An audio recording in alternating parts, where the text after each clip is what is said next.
Mysuru sandal soap ಅರ್ಪಿಸುವ ಸಂಚಾರಿ. Mysuru sandal soap ಭಾರತದ ಹೆಮ್ಮೆ, ವಿಶ್ವದ ಆಯ್ಕೆ. ಈಗ ನನಗೆ ನೀವು 10 ಹೆಸರುಗಳನ್ನ ಹೇಳಿ, ನಾವು ಕೇಳದೇ ಇರುವಂಥ ಕಂಟ್ರಿಗಳ ಹೆಸರುಗಳು, ನೀವು ವಿಸಿಟ್ ಮಾಡಿರುವಂಥದ್ದು. ಅಂದರೆ ನಿಮಗೆ ಅಲ್ಲಿ ಹೋದರೆ ನಮ್ಮ ಭಾರತ ದೇಶ ಒಂದು 100 ವರ್ಷ ಹೆಂಗಿತ್ತು ಹಂಗೆ ಅನಿಸುತ್ತೆ. ಓಕೆ ಓಕೆ ಓಕೆ ಏನೋ ಅಲ್ಲಿ ಇದ್ದಿದ್ದೆಲ್ಲ ಶೆವರ್ಲೆ ಹಳೇ 100 ವರ್ಷದ ಹಳೆ ಕಾರುಗಳು. ಯಾವುದು ಹೊಸ ಕಾರುಗಳಾಗಲಿ ಅಥವಾ ಟ್ರಾಫಿಕ್ ಲೈಟ್ಸ್ ಆಗಲಿ ಅಥವಾ ಈ ಪೊಲೀಸ್ಮೆನ್ ಹೇಗೆ ಅದನ್ನು ವಾತಾವರಣವನ್ನು ಕಂಟ್ರೋಲ್ ಮಾಡ್ತಾರಾಗಲಿ, ಅದೆಲ್ಲ ಇರಲಿಲ್ಲ.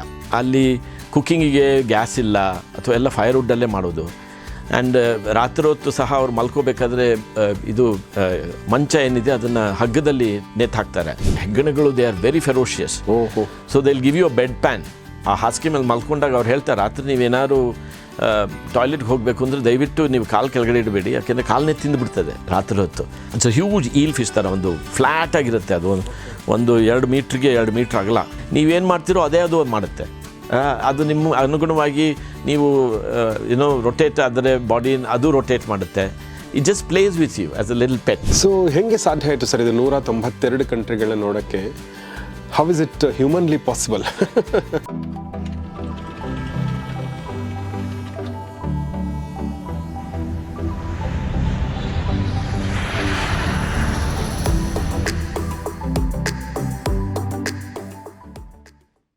ಸ್ನೇಹಿತರೆ ನಮಸ್ಕಾರ, ಸಂಚಾರಿಗೆ ಸ್ವಾಗತ. ನಾನು ಕಬ್ರಿ ಶಕ್ಕಿ.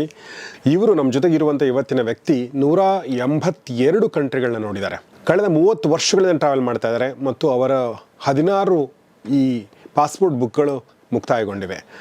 ಸೊ ಹಾಗಾದರೆ ಬನ್ನಿ, ಲೆಟ್ಸ್ ವೆಲ್ಕಮ್ ರವೀಂದ್ರ ಕುಮಾರ್ ಅವ್ರನ್ನ. ರವೀಂದ್ರ ಸರ್ ನಮಸ್ಕಾರ, ವೆಲ್ಕಮ್ ಟು ಸಂಚಾರಿ. ಸೊ ಸಂಚಾರಿಗೆ ನೀವು ಬಂದಿರೋ ನಮ್ಗೆ ಬಹಳ ಖುಷಿ, ಯಾಕೆಂದರೆ ಇಷ್ಟೊಂದು ಅನುಭವ, ಇಷ್ಟೊಂದು ವರ್ಷಗಳಿಂದ ಓಡಾಡ್ತಾ ಇದ್ದೀರಾ. ಸೊ ಎಷ್ಟು ಒಳಗಡೆ, ನಿಮ್ಮೊಳಗಡೆ ಎಷ್ಟೊಂದು ವಿಷಯಗಳು, ಎಷ್ಟೊಂದು ವ್ಯಕ್ತಿಗಳು, ಎಷ್ಟೊಂದು ವಿಜುವಲ್ಸ್ಗಳು ಎಲ್ಲ ನಿಮ್ಮ ತಲೆಯಲ್ಲಿ, ನಿಮ್ಮ ಮನಸ್ಸಲ್ಲಿ ಸ್ಟೋರ್ ಆಗಿರ್ಬೇಕಲ್ವ? You must be a different person ನಾವು. ಆಬ್ಸಲ್ಯೂಟ್ಲಿ ಹೌದು, ಅದು ಖಚಿತ. ಯಾಕೆಂದರೆ ಪ್ರತಿಯೊಂದು ದೇಶ, ಪ್ರತಿಯೊಂದು ಜನಾಂಗ ಮತ್ತು ಅಲ್ಲಿಯ ಒಂದು ವೈಶಿಷ್ಟ್ಯತೆ, ಅದರ ತಿನ್ನುವಂಥ ಪದಾರ್ಥ ಅಥವಾ ಅದರ ಒಂದು ಹಿಸ್ಟ್ರಿ, ಪ್ರತಿಯೊಂದು ನಾವು ಅದರ ಬಗ್ಗೆ ಚರ್ಚೆ ಮಾಡಿದಾಗ ಅಥವಾ ಅದರ ಅರ್ಥ ಮಾಡಿಕೊಂಡಾಗ ಬಹಳ ಖುಷಿ ಆಗ್ತದೆ.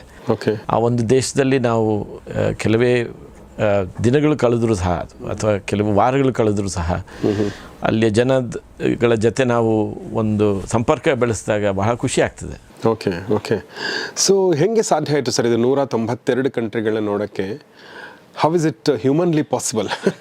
ನನಗೂ ಕೆಲವೊಮ್ಮೆ ಅನಿಸುತ್ತೆ, I was inspired by a very senior Indian, ಒಬ್ಬ ಗುಜರಾತಿ ಟೆಕ್ಸ್ಟೈಲ್ ಮರ್ಚೆಂಟ್. ಪ್ರತಿಯೊಂದು ದೇಶನೂ ಅವನು ನೋಡಿದ್ದಾನೆ. ಓಕೆ, ಇದು ಬಿಫೋರ್ ಇಂಡಿಪೆಂಡೆನ್ಸೇ. ಆವಾಗ he use to carry Indian textiles. ಅದನ್ನ ತೊಗೊಂಡು ಹಡಗುಗಳಲ್ಲಿ ಹೋಗಿ ಪ್ರಯಾಣ ಮಾಡಿ ಪ್ರತಿಯೊಂದು ದೇಶನೂ ನೋಡಿದ್ದಾನೆ. ಅಂದರೆ ಅದು ಒಬ್ಬ ಶಾಕಾಹಾರಿ. So I was very inspired by some of his writings. ನಾನು ಸಹ ಶುದ್ಧ ಶಾಕಾಹಾರಿ. ಓಕೆ. ಸೊ ಹಾಗಾಗಿ ನನಗೆ ಒಂದು ಇನ್ಸ್ಪಿರೇಷನ್ ಇತ್ತು, ಪ್ರತಿಯೊಂದು ದೇಶನೂ ನೋಡಬೇಕು. ನನ್ನ my occupation is also being an architect. I'm very inquisitive about architecture and history and vernacular science. ನನ್ನ ಮೊದಲನೇ ಕೆಲವು ವರ್ಷಗಳಲ್ಲಿ ಸಹ ನಾನು ಸ್ಟೂಡೆಂಟ್ ಆಗಿದ್ದಾಗ ಬಹಳಷ್ಟು ನಾನು ಹಳ್ಳಿಗಳ ಬಗ್ಗೆ ಅಥವಾ ಪ್ರಾಚೀನವಾದಂತಹ ಒಂದು ಮಾನ್ಯುಮೆಂಟ್ಸ್ ಬಗ್ಗೆ ಅಥವಾ ದೇವಸ್ಥಾನಗಳ ಬಗ್ಗೆ ಸಾಕಷ್ಟು ಡಾಕ್ಯುಮೆಂಟೇಷನ್ ಮಾಡಿದ್ದೆ. ಆ ಒಂದು ನನಗೆ ವಾತಾವರಣ ಮತ್ತು introduction became inspirational to see other parts of the world. Okay. ಹಾಗಾಗಿ I had the opportunity to start studying in Sydney for a very short period of time. ಅದ್ರ ಮುಖಾಂತರ ನನಗೆ ಬಹಳಷ್ಟು ಕನೆಕ್ಷನ್, ಸೌಲಭ್ಯತೆ ಬಂತು. ಅದಾದ ನಂತರ ಇಲ್ಲಿ ಒಂದು ಶಾಲೆಗೂ ಸಹ ನಾನು ಚೇರ್ಮನ್ ಆಗಿ 25 ವರ್ಷಗಳ ಕಾಲ ನಾನು ಸಪೋರ್ಟ್ ಮಾಡಿದ್ದೆ. For a school, a government school having 350 children. So through that I had a lot of exposure to international students and community. So ಅವರು ನನ್ನನ್ನು ಬೇರೆ ಬೇರೆ ದೇಶಗಳಿಗೆ ಹೋಗಿ ಪಾಠ ಮಾಡೋದಕ್ಕೆ ಇನ್ವಿಟೇಷನ್ ಕೊಡ್ತಾಯಿದ್ರು, ಅಥವಾ ನನ್ನ ಜೀವನದ ಬಗ್ಗೆ ಅಥವಾ ನನ್ನ ಆರ್ಕಿಟೆಕ್ಚರ್ ಬಗ್ಗೆ ಹೋಗಿ ಬೇರೆ ದೇಶಗಳಲ್ಲಿ ಅದರ ಬಗ್ಗೆ ಚರ್ಚೆ ಮಾಡಿ ಮಾತಾಡಿ ಅದನ್ನು ಒಂದು ಶೇರಿಂಗ್ ಪ್ಲ್ಯಾಟ್ಫಾರ್ಮ್ ಜೊತೆ ತಂದಾಗ ಅದಕ್ಕೆ ಒಂದು ಅನುಗುಣವಾಗಿ ನಮಗೂ ಸಹ ಕಲಿಯೋದು ಬಹಳ ಸಿಗ್ತದೆ ಮತ್ತು ಅದರಿಂದ ರೆಸಿಪ್ರೊಕೇಷನ್ ಬರುತ್ತೆ. ಹಾಗಾಗಿ all this became an opportunity to travel. Wonderful. ಈಗ ರವಿ ಅವ್ರ ಬಗ್ಗೆ ಹೇಳಬೇಕು ಅಂದರೆ ಬೇಸಿಕಲಿ ಅವರೊಬ್ಬ ಆರ್ಕಿಟೆಕ್ಟ್. ಅವ್ರದ್ದು 2 ಕಂಪನಿಗಳಿದೆ, ಒಂದು ಪ್ರಾಗ್ ಗ್ರೂಪ್ ಅಂತ, ಇನ್ನೊಂದು VA ಗ್ರೂಪ್ ಅಲ್ವಾ ಸರ್? ಹೌದು. ಸೊ ಒಂದು ಅವ್ರ ಪ್ರೊಪ್ರೈಟರ್ಶಿಪ್ಪಲ್ಲಿ, ಇನ್ನೊಂದು ಪಾರ್ಟ್ನರ್ಶಿಪ್ಪಲ್ಲಿ ಅವರು ನಡೆಸ್ತಾ ಇದ್ದಾರೆ. ಅವರ ಒಂದು ಟೀಮಲ್ಲಿ ಸುಮಾರು 300ಕ್ಕೂ ಹೆಚ್ಚು ಜನ ಕೆಲಸ ಮಾಡ್ತಾ ಇದ್ದಾರೆ. ಬೆಂಗಳೂರಿನ ಅಲ್ಲ, ಬಹುಶಃ ಪ್ರಾಯಶಃ ಇಂಡಿಯಾದ ಒಂದು ಪ್ರೀಮಿಯರ್ ಆರ್ಕಿಟೆಕ್ಚರಲ್ ಫರ್ಮ್ಸ್ಗಳಲ್ಲಿ ರವಿ ಅವ್ರದ್ದು ಒಂದು ಅಂತ ಅನಿಸುತ್ತೆ. ಮತ್ತು ಅವರ ಒಂದು ಸ್ಪೆಷಲೈಸೇಷನ್ ಏನಿದೆ ಅಂದರೆ ತುಂಬ ದೊಡ್ಡ ಅಂದರೆ MNC ಕಂಪನಿಗಳಿಗೆ, ಜಗತ್ತಿನ ಅತ್ಯಂತ ಪ್ರತಿಷ್ಠಿತ ಕಂಪನಿಗಳಿಗೆ ಇವರ ಕಂಪನಿ R&D ಲ್ಯಾಬ್ಗಳನ್ನ ಮಾಡುವಂಥದ್ದನ್ನು ಮಾಡುತ್ತೆ ಮತ್ತು ತುಂಬ ದೊಡ್ಡ ಸ್ಟ್ರಕ್ಚರ್ಗಳನ್ನ ಬಿಲ್ಡ್ ಮಾಡಿಕೊಡುತ್ತೆ. ನೀವು ಯಾವುದೇ ಹೆಸರನ್ನ ತಗೊಳ್ಳಿ, ಇನ್ಫೋಸಿಸ್ ತಗೊಳ್ಳಿ, ನೀವು ವಿಪ್ರೋ ತಗೊಳ್ಳಿ, ಅಥವಾ ನೀವು ಯಾವುದು ತಗೋಬೋದು ಸರ್ ಬೇರೆ ಹೆಸರುಗಳನ್ನ? ಇಲ್ಲಿ ಪೂರ್ತಿ ಫ್ಯಾಲ್ಕನ್ ಸಿಟಿ, ಪ್ರೆಸ್ಟೀಜ್ ಇರ್ಬೋದು. ಅದು ನೀವು ಮಾಡಿರೋದಾ? ಓ ಸೂಪರ್. ಕನಕ್ಪುರ ರೋಡಲ್ಲೇ ಇದೆ ಅದು ಆಡಿಟೋರಿಯಮು, ಮಾಲು ಮತ್ತು full housing complex. Okay. So ಈ ಥರ ಅದ್ರ ಜೊತೆಗೆ ಅವ್ರು ಇನ್ನೊಂದು ವಿಶೇಷತೆ ಏನಂದರೆ, ಈ ಥರ ದೊಡ್ಡ ಸ್ಟ್ರಕ್ಚರ್ಗಳನ್ನ ಕನ್ಸ್ಟ್ರಕ್ಷನ್ ಮಾಡೋದ್ರ ಜೊತೆಗೆ ಅವರು ತುಂಬ ಕಡಿಮೆ ಖರ್ಚಲ್ಲಿ ಮಾಡುವಂಥ ಒಂದಷ್ಟು ರೆಸಿಡೆನ್ಸ್ಗಳನ್ನ ಕೂಡ ಮಾಡ್ತಾರೆ. ಅದ್ರ ಬಗ್ಗೆ ಹೇಳ್ಬೋದು ಸರ್? ಹೌದು. ಬಹಳ ವರ್ಷಗಳ ಹಿಂದೆ ಒಂದು ಸ್ಟೋನ್ ಹೌಸ್ ಅಂತ ಸಾಕಷ್ಟು ಪಬ್ಲಿಕೇಶನ್ ಆಯಿತು ಇಂಟರ್ನ್ಯಾಷನಲ್ ಜರ್ನಲ್ಸಲ್ಲೆಲ್ಲ. ಅದು 1,000 ಸ್ಕ್ವೇರ್ ಫೀಟ್ ಮನೆ. ಒಬ್ರಿಗಾರಾಗಲಿ ಇಬ್ಬರಿಗಾರಾಗಲಿ ಅಥವಾ 4 ಜನ ಸ್ಟೂಡೆಂಟ್ಸ್ ಬಂದು ಜೊತೆಗೆ ಹೇಗೆ ಒಂದು ತೊಟ್ಟಿ ಮನೆಯಲ್ಲಿ ಇರಬಹುದು ಅನ್ನೋದು, ಅದು ಎಲ್ಲ ಪ್ರತಿಯೊಂದು ಹನಿ ನೀರು ಸಹ ಅದು ಮನೆ ಒಳಗಡೆನೇ ಬಂದು ಅದರೊಳಗೆ ನೆಲಕ್ಕೆ ಸೇರಿ ಆ ನೆಲದಿಂದನೇ ಅದು ಉತ್ಪತ್ತಿಯಾಗಿ ಆ ಮನೆಗೆ ಅನುಗುಣವಾಗಿ ಉಪಯೋಗಿಸೋ ಒಂದು ವ್ಯವಸ್ಥೆ ಮಾಡಬಹುದು ಅಂತ ನಾನು ಅಂದ್ಕೊಂಡೆ. ಹೇಗೆ ಮಾನವ ಜೀವನದಲ್ಲಿ ಬಹಳ ಟೆಂಪ್ರರಿಯಾಗಿ ನೆಲೆಸಬೇಕು ಅಂತ. ಅಂದರೆ ಈಗ ನೀವು ವಿಯೆಟ್ನಾಮ್ಗೆ ಹೋಗಿ ಅಥವಾ ಫಿಲಿಪೀನ್ಸ್ಗೆ ಹೋಗಿ ಅಥವಾ ಗುವಾಮ್ಗೆ ಹೋಗಿ, ಕೆಲವು ದೇಶಗಳಲ್ಲಿ ಈ ನಾವು ಪ್ರಾಚೀನವಾದಂಥ ವಾತಾವರಣದಲ್ಲಿ ಹೇಗೆ ಮನೆಗಳು ಕಟ್ಟಿದ್ರು ಅಂದರೆ, ಅವರು ನೆಲವನ್ನು ಕಡಿಮೆ ರೀತಿಯಲ್ಲಿ ಮುಟ್ಟಬೇಕು ಅಂತ. ಅದು ಎಲಿವೇಟೆಡ್ ಆಗಿತ್ತು. ಅಂದರೆ ಕೆಳಗಡೆ ಸರ್ಪಗಳು ಅಥವಾ ಕ್ರಿಮಿಕೀಟಗಳು ಬಂದರೂ ಸಹ ಮನೆಗೆ ಎಫೆಕ್ಟ್ ಆಗ್ತಾ ಇರಲಿಲ್ಲ. ಆದರೂ ಸಹ ಪ್ರತಿಯೊಂದು ಮಳೆ ನೀರು ವಾಪಸ್ಸು ನೆಲಕ್ಕೆ ಹೋಗೋದು. There was a very conscious sustainable method of living through vernacular living and education. So ನಾನು ನನ್ನ ಸಣ್ಣ ಮನೆಗಳು ಕಟ್ಟಡಗಳಲ್ಲಿ ಅಥವಾ ಕೆಲವರಿಗೆ ಬಜೆಟ್ ಕನ್ಸ್ಟೆಂಟ್ ಇದ್ದಾಗ ನಾವು ಅವ್ರ ಜೊತೆ ಕೆಲಸ ಮಾಡಿದಾಗ ನಾವು ಈ ಒಂದು ವಿಧಾನವನ್ನು ಪರೀಕ್ಷಿಸಿ ಪ್ರಯತ್ನ ಮಾಡ್ತೇವೆ. ಆವಾಗ ನಮಗೂ ಬಹಳ ಖುಷಿ ಆಗ್ತದೆ. So more than building very large homes or very large edifices or architecture, for us to do very small homes at very tight budgets in small properties gives me a lot of excitement. ಯಾಕೆಂದರೆ ಬಹಳ ಕನ್ಸ್ಟ್ರೇಂಟಲ್ಲಿ ನಾವು ಅನುಗುಣವಾಗಿ ಖುಷಿ ಕೊಟ್ಟರೆ ಜನಕ್ಕೆ ನಮಗೂ ಬಹಳ ಖುಷಿ ಆಗ್ತದೆ. ವಂಡರ್ಫುಲ್. ಸೊ ನಾನು ಪ್ರಾಯಶಃ ಮುಂದೊಂದು ದಿನ ಈ ಒಂದು ಆರ್ಕಿಟೆಕ್ಚರ್ ನಿಮ್ಮ ಜರ್ನಿ ಇದೆಲ್ಲ ಅದ್ರ ಬಗ್ಗೆ ಒಂದು ಸಂದರ್ಶನ ಮಾಡೋಣ ಸರ್, ಅಲ್ವಾ? ಬಹುಶಃ ಭಾಳ ಇಂಟ್ರೆಸ್ಟಿಂಗ್ ಆಗಿರುತ್ತೆ ಅನಿಸುತ್ತೆ. ಬಟ್ ಇವತ್ತು ನಾನು ಸಂಚಾರಿ ಬಗ್ಗೆ ಮಾತಾಡ್ತಿರೋದ್ರಿಂದ ಮತ್ತೆ ಸಂಚಾರಕ್ಕೆ ವಾಪಸ್ ಬರೋದಾದರೆ, ಸರ್ ನೀವೀಗ 2-3 ಕಂಟ್ರಿ ಹೆಸರು ಹೇಳಿದ್ರೆ, ಅದು ಒಂದು ಹೆಸರು ಹೇಳಿದ್ರಿ ಗ್ವಾಮ್ ಅಂತ. Okay, GUAM. ಹೌದು. ಓಕೆ, ನಾನು ಆ ಹೆಸರೇ ಕೇಳಿರಲಿಲ್ಲ. ನೀವು 182 ಕಂಟ್ರಿಗಳಲ್ಲಿ ಏನು ನೋಡಿದ್ದೀರಾ, ಯಾವುದು ನೋಡಿದ್ದೀರಾ ಅಂತಂದರೆ ಫಸ್ಟ್ ಬರೋ ಹೆಸರುಗಳು ಯಾವುದಂದ್ರೆ ಯುರೋಪ್ನ ಕೆಲವು ಕಂಟ್ರಿಗಳು, ಅಮೇರಿಕಾ, ಅದು ಬಿಟ್ಟರೆ ದುಬೈ, ಅದು ಬಿಟ್ಟರೆ ಈ ಕಡೆ ಇಂಡೋನೇಷ್ಯಾ, ಮಲೇಷ್ಯಾ ಮತ್ತು ಈ ಹೆಸರುಗಳು ಬರ್ತವೆ. ಬಿಟ್ಟರೆ ಜಪಾನ್ ಕೆಲವೊಂದು ಸಲ. ಈ ಹೆಸರು ಬಿಟ್ಟರೆ ನಾವು ಭಾಳಷ್ಟು ಹೆಸರುಗಳು ನಾವು ಕೇಳಿರಲ್ಲ. ಈಗ ನನಗೆ 10 ಹೆಸರುಗಳನ್ನ ಹೇಳಿ, ನಾವು ಕೇಳದೇ ಇರೋವಂಥ ಕಂಟ್ರಿಗಳ ಹೆಸರುಗಳು, ನೀವು ವಿಸಿಟ್ ಮಾಡಿರುವಂಥದ್ದು. I just want to know. ಒಂದು ಪಲಾವ್ ಅಂತ ಇದೆ ಒಂದು ದೇಶ. ನೀವು ಹೇಳ್ದಂಗೆ ಗುವಾಮ್ ಎಲ್ಲಿದೆ, ಅದ್ರ ಬಗ್ಗೆ ಹೇಳಿ ಸರ್. ಗುವಾಮ್ ಒಂದು ದೇಶ, ಅದು ಫಿಲಿಪೀನ್ಸಿಂದ ನಾರ್ತಿಗೆ ಬರ್ತದೆ ಮತ್ತು ಕೊರಿಯಾದಿಂದ ಬಲಕ್ಕೆ ಬರುತ್ತೆ ಮ್ಯಾಪಲ್ಲಿ ನೋಡಿದ್ರೆ. ಓಕೆ, ಅದು ಒಂದು ಸಣ್ಣ ದೇಶ. ಅದರಲ್ಲಿ 1 ಲಕ್ಷಕ್ಕಿಂತ ಜನ ಕಡಿಮೆ ಇರಬಹುದು. ಅದೊಂದು ದ್ವೀಪ, ಒಂದು ಐಲ್ಯಾಂಡ್. ಆ್ಯಂಡ್ ಸಾಕಷ್ಟು ಜನ ಅಲ್ಲಿ ಇರುವ ನೇಟಿವ್ ಪಾಪ್ಯುಲೇಷನ್ ಆರ್ ಆಲ್ ಅಬಾರಿಜಿನಲ್ಸ್. ಅಂದರೆ ಅವರ ವೇಷಭೂಷಣ ಆದಿವಾಸಿಗಳು, ಮೂಲ ನಿವಾಸಿಗಳು. ಅದಲ್ಲದೆ ಅಮೇರಿಕನ್ ಆಕ್ಯುಪೇಷನ್ ಇರೋದ್ರಿಂದ ಅವ್ರದ್ದೊಂದು ಲಾರ್ಜ್ ಆರ್ಮಿ ಬೇಸ್ ಕಟ್ಟಿ ಬಹಳಷ್ಟು ಇನ್ವೆಸ್ಟ್ ಮಾಡಿ ಬಹಳ ಚೇಂಜ್ ಮಾಡಿದ್ದಾರೆ. ಸೊ ನಿಮಗೆ ಒಂದು ಭಾಗದಲ್ಲಿ ಹೋದರೆ ಪೂರ್ತಿ American sort of colonial lifestyle ಕಾಣ್ತದೆ. It's very very advanced. ಯಾರಾನು ಪ್ಯಾರಾಸೈಲಿಂಗ್ ಆರ್ ಪ್ಯಾರಾಜಂಪಿಂಗ್ ಕಲಿಬೇಕು ಅಂದರೆ that's the best place in a very short period, most cost effective country to learn that. So ಆ ಒಂದು ವ್ಯವಸ್ಥೆ ಉಂಟು ಜನಕ್ಕೆ. ಅದಲ್ಲದೆ ನೀವು when you go to the aboriginal part of the settlement ಬಹಳಷ್ಟು ಡೆವಲಪ್ಮೆಂಟ್ ಆಗೇ ಇಲ್ಲ. So therefore it is got a very yin-yang kind of a situation. ಅದೊಂದು ವೆರಿ ಯುನೀಕ್ ಕಂಟ್ರಿ. ಹೋಗೋದು ಕಷ್ಟ, ಅದಕ್ಕೆ ಆಕ್ಸೆಸ್ ತೊಗೊಳ್ಳೋದು ಕಷ್ಟ. you need to connect with some of the, Army connects of United States of America and then follow up to get an access to go in. But ಆದರೂ ಬಹಳ ಸುಂದರವಾದಂಥ ದೇಶ. ಯಾಕೆಂದರೆ ಅಲ್ಲಿ ಹೋದರೆ ನೀವು ರಿಸಾರ್ಟ್ಸ್ಗಳಿಗೆ ಹೋದರೆ ಅಥವಾ ಬೀಚ್ ಕಂಟ್ರೀಸ್ಗೆ ಹೋದರೆ ಅಲ್ಲಿ ಯಾರೂ ಜನ ಇರೋದಿಲ್ಲ, ಬಹಳ ಕಡಿಮೆ ಜನ ಇರ್ತಾರೆ. ಅದೊಂದು ಪ್ರಿಸ್ಟೀನ್ ಒಂಥರ ವಾತಾವರಣ ಭಾಳ ಚೆಂದ ಉಂಟು. ನಮ್ಮ ದೇಶಕ್ಕಿಂತ ಅರ್ಧ ಖರ್ಚಲ್ಲಿ ನಾವು ಅಲ್ಲಿ ವಾಸಿಸಬಹುದು.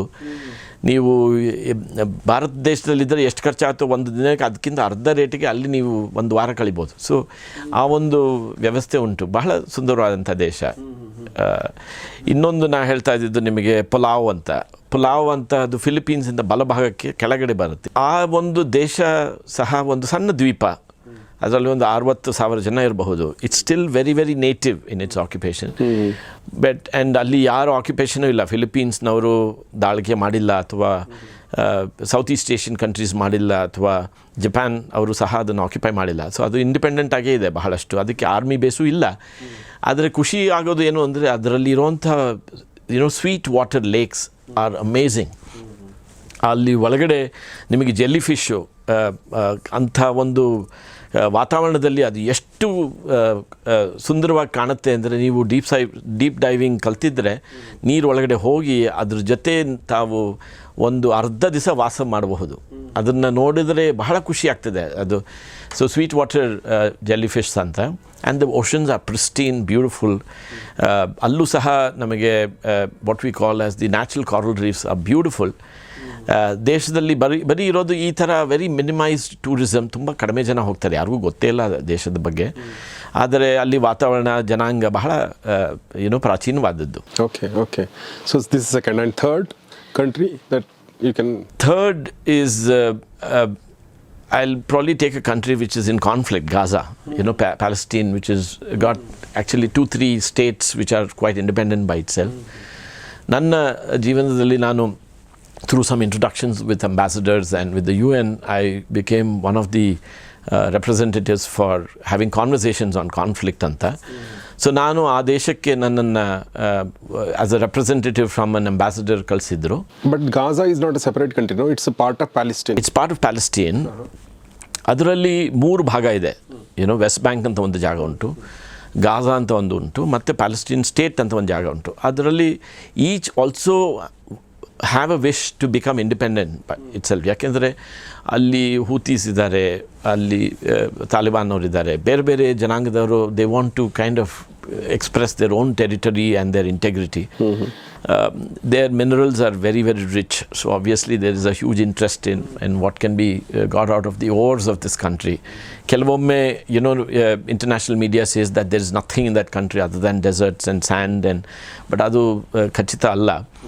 They want to disqualify the idea as to why this occupation is running in such fierce battles. So ನಾನು ಅಲ್ಲಿ ಆಕ್ಟಿವಿಸ್ಟ್ ಆಗಿ ಹೋಗಿ ಇಸ್ರೇಲ್ ಮುಖಾಂತರ ಹೋಗಿ ಆ ಒಂದು ದೇಶನ ಒಂದು ಭಾಗನ ನೋಡಿದ್ದೆ. ಅದರಲ್ಲೂ ಬಹಳ ಕಷ್ಟ ಉಂಟು ಜನಾಂಗಕ್ಕೆ. The struggle is immense and torturous in comparison to what is happening. I was invited to Hebron ಅಂತ ಒಂದು ಜಾಗ ಉಂಟು. ಅಲ್ಲಿ ಎಲ್ಲ ಕಟ್ಟಡಗಳನ್ನೆಲ್ಲ ಕೆಡವಿಬಿಟ್ಟಿದ್ದಾರೆ ಇಸ್ರೇಲಿನವರು, ಪೂರ್ತಿ ಧ್ವಂಸ ಮಾಡಿ ನಾಶ ಮಾಡಿದ್ದಾರೆ. ಸೊ ಅದನ್ನು ರಿಸರೆಕ್ಟ್ ಮಾಡೋದಕ್ಕೆ through Indian national trust I was trying to connects how it can happen. So ಈ ಒಂದು ದೇಶದ ವಾತಾವರಣ, ಆ ಒಂದು ಸ್ಟ್ರಗಲಲ್ಲೂ ಎಷ್ಟು ಖುಷಿಯಾಗಿರ್ತಾರೆ ಜನ, ಅವರ ಜೀವನ ಅನ್ನೋದು ನೋಡೋದಕ್ಕೆ ಬಹಳ ಖುಷಿ ಆಗ್ತದೆ. Their satisfaction, their contentment, there is no American material. ನೀವು ಚೂಯಿಂಗ್ ಗಮ್ ಆಗಲಿ, ಕ್ಯಾಂಪಕೋಲಾ ಆಗಲಿ, ಅಥವಾ ಈ ಪದಾರ್ಥಗಳು ಸಿಗೋದೇ ಇಲ್ಲ ಆ ದೇಶದಲ್ಲಿ. ಅಲ್ಲಿ ಯಾವ ಒಂದು ಯುರೋಪಿಯನ್ ಕಾರ್ ಸಹ ಸಿಗೋದಿಲ್ಲ, because it's all restricted access and entry, and import and export is very restricted. ಹೇಗೆ ಜನ ಒಂದು ಬೇಸಿಕ್ ಸ್ಟ್ರಾಟಾ ಆಫ್ ಪಾಸಿಬಿಲಿಟೀಸಲ್ಲಿ ಇರ್ತಾರೆ ಅನ್ನೋದಕ್ಕೆ ಬಹಳ ಖುಷಿ ಆಗ್ತದೆ. ವಂಡರ್ಫುಲ್. ಇನ್ನೊಂದು ದೇಶ ನಾನು ಮಾತಾಡೋಕ್ಕೆ ಬಯಸೋದು ಅಂದರೆ Cuba. I went before just after Fidel Castro's regime in that part of the subcontinent. Avaga, for Americans there was a lot of restriction to enter the country. ನಾನು ಅದಕ್ಕೆ ಸ್ಪೆಷಲ್ ವೀಸಾ ಅಪ್ಲಿಕೇಶನ್ ಮಾಡಿ, using some of my help through the Indian government, I went there. And ಅಲ್ಲೂ ಸಹ ನಾನು ನೋಡಿದ್ದ time it is almost around 15 years back, 15 ವರ್ಷಗಳ ಮುಂಚೆ. ಅಲ್ಲಿ ಯಾವ ಒಂದು ಯುರೋಪಿಯನ್ ಇನ್ಫ್ಲುಯೆನ್ಸ್ ಅಥವಾ ವೆಸ್ಟರ್ನ್ ಸಿವಿಲೈಸೇಷನ್ನ ಒಂದು ವಾತಾವರಣ ಯಾವುದು ಮುಟ್ಟಿರಲಿಲ್ಲ. ಅಂದರೆ ನಿಮಗೆ ಅಲ್ಲಿ ಹೋದರೆ ನಮ್ಮ ಭಾರತ ದೇಶ ಒಂದು 100 ವರ್ಷ ಹೆಂಗಿತ್ತೋ ಹಂಗೆ ಅನಿಸುತ್ತೆ. ಓಕೆ ಓಕೆ ಯುನೋ ಅಲ್ಲಿ ಇದ್ದಿದ್ದೆಲ್ಲ ಶೆವರ್ಲೆ ಹಳೇ 100 ವರ್ಷದ ಹಳೆ ಕಾರುಗಳು. ಯಾವುದು ಹೊಸ ಕಾರುಗಳಾಗಲಿ ಅಥವಾ ಟ್ರಾಫಿಕ್ ಲೈಟ್ಸ್ ಆಗಲಿ ಅಥವಾ ಈ ಪೊಲೀಸ್ಮೆನ್ ಹೇಗೆ ಅದನ್ನು ವಾತಾವರಣವನ್ನು ಕಂಟ್ರೋಲ್ ಮಾಡ್ತಾರಾಗಲಿ ಅದೆಲ್ಲ ಇರಲಿಲ್ಲ. ಅದು ನೋಡಿದ್ರೆ, ಆ ದೇಶ ನೋಡಿದ್ರೆ, they have not imported any western civilisation articles to enjoy, whether it's in cosmetics or in food habits or in living lifestyles or fabric. So ಆ ಒಂದು ವಾತಾವರಣದಲ್ಲಿ ನೀವು ಹೋದರೆ ಅದು ಹೇಗೆ 100 ವರ್ಷಗಳ ಹಿಂದೆ ಹೇಗಿತ್ತೋ ಹಾಗೆ ಕಾಣ್ತದೆ. ಪ್ರತಿಯೊಂದು ರಸ್ತೆ, ಅಲ್ಲಿ ಇರುವಂಥ ಪೆನ್ಸಿಯಾನ್ಸ್, ರೆಸ್ಟೋರೆಂಟ್ಸು, ಕ್ಯಾಫೇಸು, ಅಲ್ಲಿ ಇನ್ನೂ ಜನ ಎಂಟರ್ಟೈನ್ಮೆಂಟ್ ಈಸ್ ವೆರಿ ಲಿಮಿಟೆಡ್. ಯಾವುದು ಚಾನಲ್ಸೇ ಬರ್ತಾ ಇಲ್ಲ, ಟೆಲಿವಿಷನ್ನೂ ಇರಲಿಲ್ಲ. ಸೊ ಎಲ್ಲ ಬರೀ ಸಂಗೀತ, ಲೈವ್, ಗಿಟಾರ್ ಇಟ್ಕೊಂಡು ಹಾಡ್ತಾ ಇರ್ತಾರೆ, ರಸ್ತೆನಲ್ಲಿ ಡ್ಯಾನ್ಸ್ ಮಾಡ್ತಾರೆ. So it is a very different space and scale that you would experience. Loudspeaker ಅನ್ನೋದು ಪ್ರಿವಿಲೇಜ್, ಅಲ್ಲಿ ಮೈಕ್ ಅನ್ನೋದ್ರೆ ಪ್ರಿವಿಲೇಜು. ಸೊ ಆ ಒಂದು ಟೈಮಲ್ಲಿ ನಾನು ಆ ದೇಶ ನೋಡಿದಾಗ ಬಹಳ ಖುಷಿ ಬಂತು. ಈಗಲೂ ಹಾಗೆ ಇದೆಯಾ? ಈಗ ವಾತಾವರಣ ಬದಲಾಗ್ತಾ ಇದೆ. ಯಾಕೆಂದರೆ ಈಗ ಅವರಲ್ಲಿ ಒಂದು ಮೈತ್ರಿ ಉಂಟು ಅಮೇರಿಕನ್ ಜೊತೆ. ಈಗ ಅವರ ಆಕ್ಯುಪೇಷನ್ ಇರೋದ್ರಿಂದ ಅವರು ಇನ್ವೆಸ್ಟ್ ಮಾಡೋಕ್ಕೆ ಶುರು ಮಾಡ್ತಾರೆ. ಕೆಲವು ಬ್ರಿಡ್ಜಸ್ಗಳು ಕಟ್ಟೋಕ್ಕೆ, ರಿಸಾರ್ಟ್ಗಳು ಕಟ್ಟೋದಕ್ಕಾಗಲಿ, ಅಥವಾ edge lines of the ocean development ಮಾಡೋದಕ್ಕೆ. ಯಾಕೆಂದರೆ American tourist will want to go there in isolated areas. ಜನಾಂಗಕ್ಕೆ ಬಹಳ ಬಡತನ ಉಂಟು. So there is an advantage for them to go see the vernacular or the flora fauna and take advantage of this kind of a lifestyle. So ಹಾಗಾಗಿ ಈಗ development open ಆಗ್ತಾ ಇದೆ. So that will be sad that we will lose a certain sense of heritage. But of course you can't deny a country or its occupation, the new developments and new surge of the new visions of new world. Any other country? ಇನ್ನೊಂದು Timor ಅಂತ, ಅದು ರಾಜ ಅಂಪಾಟ್ ಕೆಳಗಡೆ ಇದೆ. ನಾವು ಇಂಡೋನೇಷಿಯಿಂದ ಹೋದಾಗ Indonesia ಟಿಪ್ಪಿಗೆ ಹೋಗಬೇಕು. It is on the disputed land wedge line. Whether it's a country or not, ಅದು ಒಂದು ಬಹಳ ದೊಡ್ಡ ಪ್ರಶ್ನೆ. ಪಪುವಾ ಜೊತೆ ಅವರಲ್ಲಿ ಮೈತ್ರಿ ಇಲ್ಲ. ಸೊ ಆ ಒಂದು ಭಾಗದಲ್ಲಿ ಎಲೆಕ್ಟ್ರಿಸಿಟಿ ಇಲ್ಲ, ಟೆಲಿಫೋನ್ ಇಲ್ಲ, ನೆಟ್ವರ್ಕ್ ಕನೆಕ್ಷನ್ ಏನೂ ಇಲ್ಲ. ಸೊ ನೀವು ಒಂದು ಫ್ಲೈಟಲ್ಲಿ ಹೋಗಿ ಇನ್ನೊಂದು ಫ್ಲೈಟ್ಗೆ ಹೋಗಿ, ಅದರಿಂದ ಇನ್ನೊಂದು ದೊಡ್ಡ ಬೋಟಲ್ಲಿ ಹೋಗಿ, ಇನ್ನೊಂದು ಸಣ್ಣ ಬೋಟಿಗೆ ಹೋಗಿ, ಒಂದು ತೆಪ್ಪದಲ್ಲಿ ಹೋಗಬೇಕು. ಓಕೆ. ಸೊ ಅಲ್ಲಿ ಹೋಗ್ಬೇಕಾದ್ರೆ ಅವ್ರು ಹೇಳ್ತಾರೆ ಆದಷ್ಟು ಕಡಿಮೆ ಬಟ್ಟೆ ಹಾಕೊಳ್ಳಿ ಅಂತ. ಯಾಕೆಂದರೆ humidity is so high, people will be sweating, whether it's a man or woman or a girl or a boy. ಬಟ್ಟೆ ಹಾಕೊಳ್ಳೋಕ್ಕೆ ನಮಗೆ ಕಷ್ಟ ಆಗ್ತದೆ, ಅಷ್ಟು ಧಗೆ ಬರ್ತದೆ. And it's all ocean country. And ಅಲ್ಲಿ ಕೆಲವು ಹೋಮ್ ಸ್ಟೇಗಳ ಥರ ಅಲ್ಲಿ ಅಬಾರಿಜಿನಲ್ಸು, ಕಪ್ಪು ಜನ ಅಲ್ಲಿ ಒಂದು ವಾತಾವರಣ ಕಟ್ಟಿದ್ದಾರೆ. ಅಲ್ಲಿ ಕುಕ್ಕಿಂಗಿಗೆ ಗ್ಯಾಸ್ ಇಲ್ಲ, ಅಥವಾ ಎಲ್ಲ ಫೈರ್ವುಡ್ಡಲ್ಲೇ ಮಾಡೋದು. ಆ್ಯಂಡ್ ರಾತ್ರಿ ಹೊತ್ತು ಸಹ ಅವ್ರು ಮಲ್ಕೋಬೇಕಾದ್ರೆ ಇದು ಮಂಚ ಏನಿದೆ ಅದನ್ನು ಹಗ್ಗದಲ್ಲಿ ನೇತು ಹಾಕ್ತಾರೆ. ಯಾಕೆಂದರೆ ರಾತ್ರಿಗಳು ಹೆಗ್ಗಣಗಳಿರ್ತವೆ. ಹೆಗ್ಗಣಗಳು they are very ferocious. So they will give you a bed pan. ಆ ಹಾಸಿಗೆ ಮೇಲೆ ಮಲ್ಕೊಂಡಾಗ ಅವ್ರು ಹೇಳ್ತಾರೆ, ರಾತ್ರಿ ನೀವೇನಾದ್ರು ಟಾಯ್ಲೆಟ್ಗೆ ಹೋಗಬೇಕು ಅಂದರೆ ದಯವಿಟ್ಟು ನೀವು ಕಾಲು ಕೆಳಗಡೆ ಇಡಬೇಡಿ, ಯಾಕೆಂದರೆ ಕಾಲನ್ನೇ ತಿಂದುಬಿಡ್ತದೆ ರಾತ್ರಿ ಹೊತ್ತು. ಸೊ ನೀವು ಅಲ್ಲೇ ಮಲಗಿದಾಗ ಹೇಗೆ ಮಲಗಿದ್ರೋ ಹಾಗೆ ಅಲ್ಲೇ you have to do your ablutions. And then even your bag is suspended from a rod on the wall, because ಅದು ನೀವು ನೆಲದ ಮೇಲೆ ಇಟ್ಟರೆ ಅದನ್ನೆಲ್ಲ ಹರಿದು ಚಿಂದಿ ಮಾಡಿ ತಿಂದುಬಿಡ್ತವೆ ಹೆಗ್ಗಣಗಳು. And you can control, there is no way, because ಅಲ್ಲಿ ಕೆಮಿಕಲ್ ಇಲ್ಲ, ಅಲ್ಲಿ ರೋಡ್ ಎಂಡ್ ಪ್ರೊಟೆಕ್ಷನ್ ಇಲ್ಲ. It's just like a natural life. And electricity ಅಂತೂ ಇಲ್ಲವೇ ಇಲ್ಲ. ಬೆಂಕಿ ಹಾಕಿದರೆ ಬರೋಲ್ಲ ಅದು ಹತ್ತಿರದಲ್ಲಿ. ನೀವು ಬೆಂಕಿ ಆರಿಸಿದ್ರೆ ಸಾಕು ಎಲ್ಲ ಬರ್ತವೆ. ಯಾಕೆಂದರೆ ಅಲ್ಲಿ ಗೊತ್ತು ಯಾವುದೋ ಜೀವನ ಇದೆ, ಅವ್ರ ಹತ್ರ ಏನೋ ಪದಾರ್ಥ ಇರುತ್ತೆ, ಯಾರೋ ಬಿಸ್ಕೆಟ್ ಇಟ್ಕೊಂಡಿರ್ತಾರೆ ಅಥವಾ ಕಡಲೆ ಬೀಜ ಇರುತ್ತೆ, ಯಾರೋ ಒಬ್ಬ ಕೋಡುಬಳೆ ತಂದಿರಬಹುದು, ಅದನ್ನು ತಿನ್ನೋದಕ್ಕೆ ಒಂದು ಪ್ರಯತ್ನ ಮಾಡ್ತದೆ. ಬಟ್ ಎಲೆಕ್ಟ್ರಿಸಿಟಿ ಇಲ್ಲ ಅಂದರೆ ಎ ಸಿ ಇಲ್ಲ, ಆಮೇಲೆ ನೀವು ಬೆಂಕಿ ಹಾಕಿದ್ರೆ ಸೆಕೆ ಜೊತೆಗೆ ಬೆಂಕಿ. ಹೌದು, ಬೆಂಕಿ ಅಷ್ಟೇ. ಅದು ರಾತ್ರಿ ಹೊತ್ತು ಸ್ವಲ್ಪ ಬೆಳಕಿಗೆ ಒಂದೊಂದು ಮಶಾಲ್ ಥರ ಅಲ್ಲಲ್ಲಿ ಬೆಂಕಿ ಇಟ್ಕೊಳ್ಳೋದು, ಇಲ್ಲ ಒಂದು ಕಡೆ ಹಾಕಿ ಎಲ್ಲ ಗುಂಪು ಕೂಡೋದು. ಅದು ಅಷ್ಟೇ, ಬಹಳ ಕಡಿಮೆ ಜನ ಹೋಗ್ತಾರೆ ಆ ಜಾಗಕ್ಕೆ. ಅಲ್ಲಿ ಡೀಪ್ ಡೈವಿಂಗ್ ಎಕ್ಸ್ಪೆಡಿಷನ್ಸ್ ಇಸ್ ಫ್ಯಾಂಟಾಸ್ಟಿಕ್. ಬಹಳ ಸುಂದರವಾದಂಥ ಪ್ರದೇಶ. ಎಲ್ಲ ಪ್ರತಿ ಮೀನುಗಳು ಅಥವಾ ಯಾವುದೇ ಪ್ರಾಣಿಗಳು ನೀರಲ್ಲಿದ್ದಾಗ ಅದು ನಿಮ್ಮ ಜೊತೆ ಸ್ನೇಹಿತರ ಥರ ಬರ್ತದೆ. ಯಾಕೆಂದರೆ ನಿಮ್ಮ ಬಾಡಿ ಹೀಟು ಅದಕ್ಕೇನೋ ಒಂದು ಖುಷಿ ಬರ್ತದೆ. ನಾನು ಅಲ್ಲಿ ಮಾಂತಾಸ್ ಜೊತೆ ಸ್ವಿಮ್ ಮಾಡಿದ್ದೆ. Manta ray it's a huge eel fish ಥರ, ಒಂದು ಫ್ಲ್ಯಾಟ್ ಆಗಿರುತ್ತೆ. ಅದು ಒಂದು 2 ಮೀಟ್ರಿಗೆ 2 ಮೀಟ್ರ್ ಅಗಲ. ಅದು ಒಂದು ಭಾಗದಲ್ಲಿ ಆಸ್ಟ್ರೇಲಿಯನ್ನು ಅದನ್ನು ಹಿಡಿಯೋಕ್ಕೆ ಹೋಗಿ ಅಥವಾ ಅದ್ರ ಜೊತೆ ಏನೋ ಒಂದು ಮೂವಿ ಶೂಟ್ ಮಾಡೋಕ್ಕೆ ಹೋಗಿ ಅದು ಅವನನ್ನು ಬಗೆದು ಕೊಂದು ಹಾಕಿತ್ತು. ಒಂದು ವಾತಾವರಣ ಉಂಟು. ಅಂದರೆ ನಾವು ಅದನ್ನು ಹಾಂಟ್ ಮಾಡಿದ್ರೆ ಅದಕ್ಕೆ ಸಿಟ್ಟು ಬರ್ತದೆ. ಅದ್ರ ಬದಲು ನಾವು ನೀರಲ್ಲಿ ಸುಮ್ಮನೆ ಮಲಗಿದ್ರೆ ತೇಲ್ತಾ ಇದ್ದರೆ ಅದು ಫಸ್ಟ್ ಬಂದು ನಿಮ್ಮನ್ನು ಮುಟ್ಟುತ್ತದೆ, ಒಂದು ಡಾಲ್ಫಿನ್ ಥರ. ಅದಾದಮೇಲೆ ಗೊತ್ತಾಗುತ್ತೆ ನೀವು ಅದಕ್ಕೇನು ತೊಂದರೆ ಮಾಡಲ್ಲ ಅಂದರೆ ನೀವೇನು ಮಾಡ್ತೀರೋ ಅದೇ ಅದು ಮಾಡುತ್ತೆ. ಅದು ನಿಮ್ಮ ಅನುಗುಣವಾಗಿ ನೀವು ಏನೋ ರೊಟೇಟ್ ಆದರೆ ಬಾಡಿ ಅದು ರೊಟೇಟ್ ಮಾಡುತ್ತೆ. It just plays with you as a little pet. Okay. But ಅದಕ್ಕೆ ನಾವು ಏನಾದ್ರು ರೆಸಿಸ್ಟೆನ್ಸ್ ಮಾಡಿ ಅದನ್ನ ಹಿಡಿಯೋಕ್ಕೆ ಹೋಗಿ ಅಥವಾ ಅದಕ್ಕೆ ಕೊಂದರೆ ಅಥವಾ ಅದಕ್ಕೆ ಏನಾದ್ರು ಶೋಷಣೆ ಮಾಡಿದ್ರೆ ಅದು ಗೊತ್ತಾಗ್ತದೆ, ಆವಾಗ it becomes aggressive. Otherwise to experience this joy of nature and natural animals in the waterfront is beautiful. Mysuru sandal soap ಅರ್ಪಿಸುವ ಸಂಚಾರಿ. ಮೈಸೂರು ಸ್ಯಾಂಡಲ್ ಸೋಪ್ ಭಾರತದ ಹೆಮ್ಮೆ, ವಿಶ್ವದ ಆಯ್ಕೆ.